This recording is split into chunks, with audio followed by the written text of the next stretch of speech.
نابليون بونابرت هو قائد عسكري وسياسي فرنسي وإيطالي الأصل.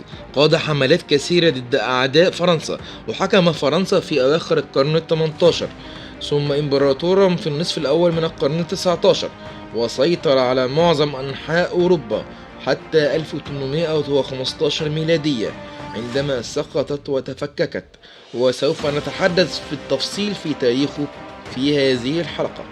ولد نابليون في جزيرة كورسيكا بفرنسا عام 1769 ميلادية لأبوين ينتميان للطبقة الأرستقراطية التي تعود بجذورها إلى أصول إيطالية. وألحقه والده كارلو بونابرت بالمدارس العسكرية التي أظهر فيها تفوقا، وكان نابليون يطلع على كتب فولتير والروسو التي كان لها أثر كبير في تفكير نابليون الضابط الشاب.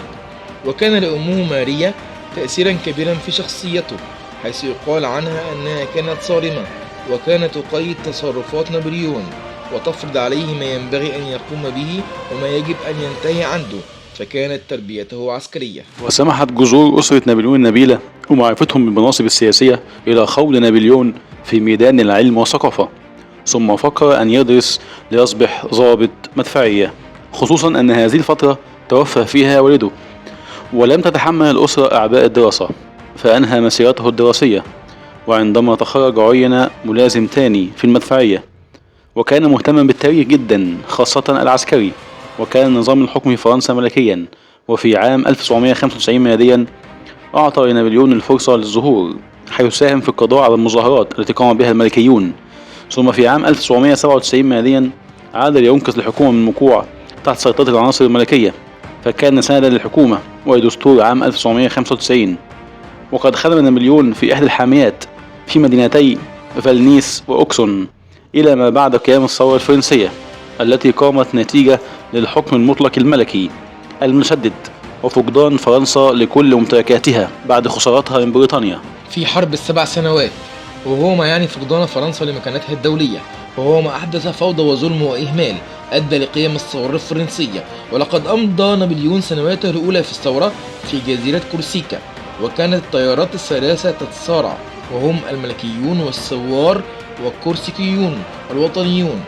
وفي هذه الفترة ترقى لرتبة مقدم وقاد كتيبة ضد الجنود الفرنسيين الموالين للنظام الملكي. وفي عام 1793 ميلادية نشر نابليون كتيب موالي للنظام الجمهوري، فحصل على إعجاب أغسطين وماكسيميليان الأخوان، فعين قائد لكتيبة المدفعية للقوات الجمهورية عند حصار مدينة طولون، لأن المدينة صارت على حكومة الجمهورية واحتلتها بريطانيا، لذلك كان لابد من إخضاع هذه المدينة من جديد وفرض سيطرتها أمام مواطنيها وأمام الأوروبيين.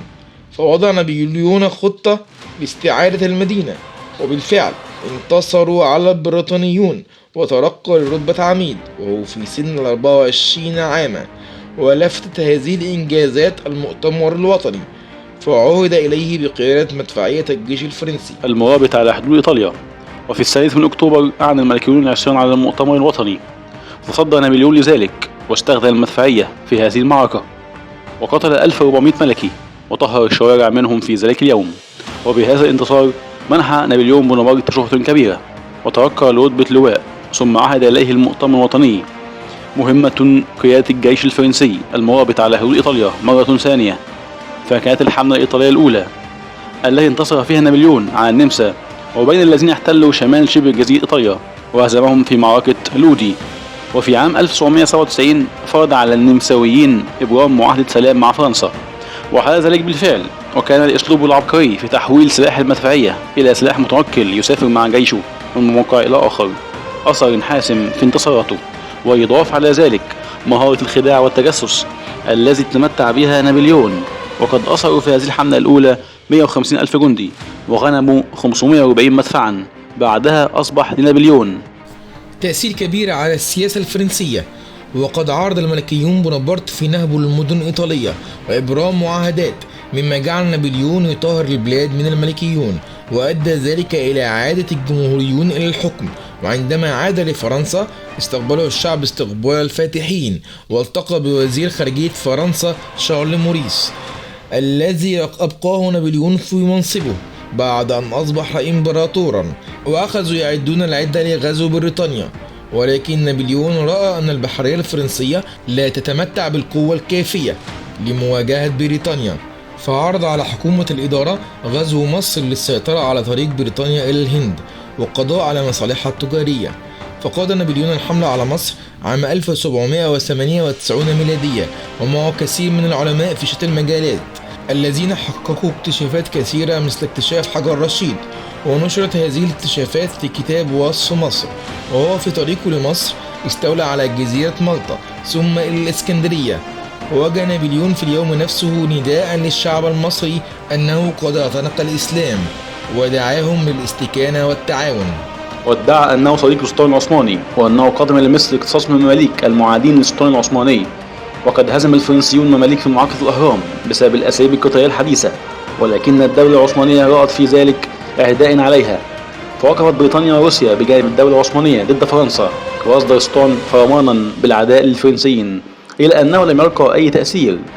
فكان نابليون يذهب للمسجد وكون ديوان من المشايخ والعلماء يرأسهم عبد الله الشرقاوي، فاضطر العثمانيون بقتال الجنود الفرنسية برا، لكنهم انهزموا، وقامت معركة أبو قير البحرية بين بريطانيا وفرنسا، واستطاع الإنجليز هزيمتهم. فتعطل بذلك نابليون عن مشروعه في إقامة مركز فرنسي في البحر المتوسط.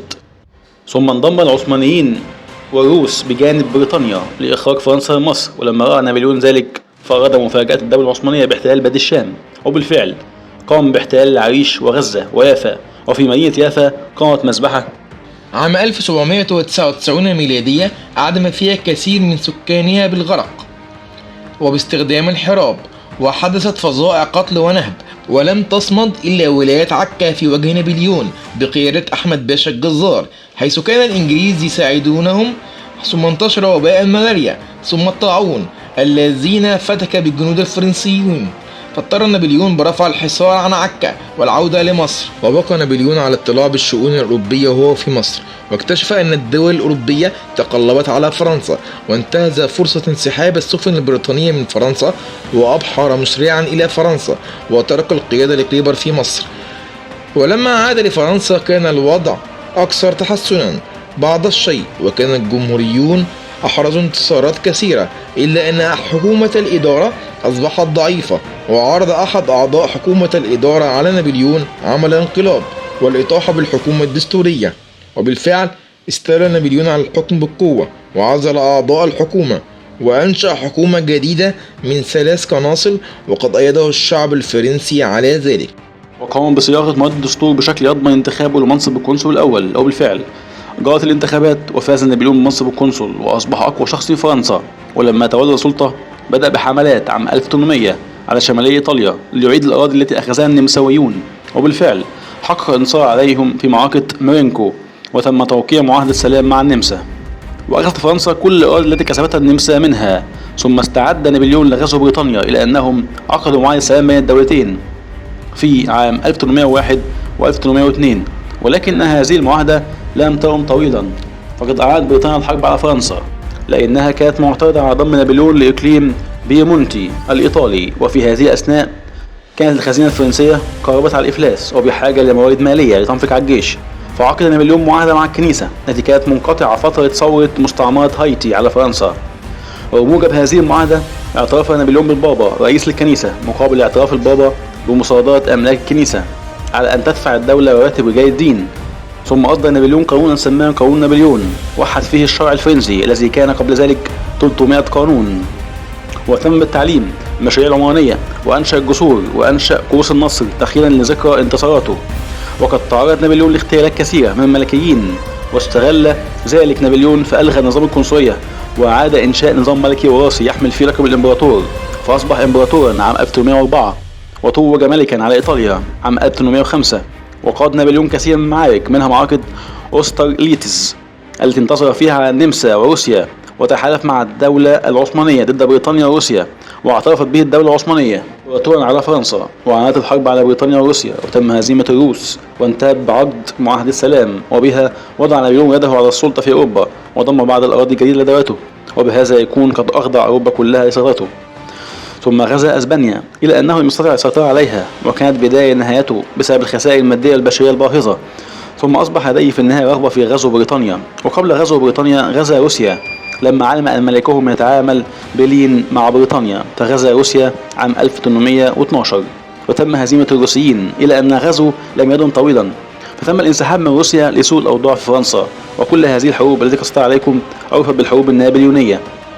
وبعد هذه الحروب عاد نابليون لفرنسا ووجدها محاصرة من البريطان، فكان يريد أن يجعل جيوشه تهجم على العاصمة الفرنسية لتحريرها، لكنهم رفضوا فعين ابنه مكانه وتم نفي نابليون. لكن عندما علم نابليون أن الحرب أوشكت أن تقع في فرنسا فهرب من منفاه ووصل لفرنسا وحكم البلاد لفترة سميت بالآل 100. وفي عام 1815 وقعت معركة ووترلو بين فرنسا وبريطانيا، وهزم فيها نابليون شر هزيمة واعتقل ونفر لجزيرة القديسة هيلانا، وقد مرض هناك وتوفى بسرطان المعدة عام 1821 ودفن بالجزيرة. وكده يبقى بطل حلقتنا النهاردة خلصت حكايته، وإلى اللقاء في حلقة جديدة إن شاء الله، والسلام عليكم ورحمة الله وبركاته.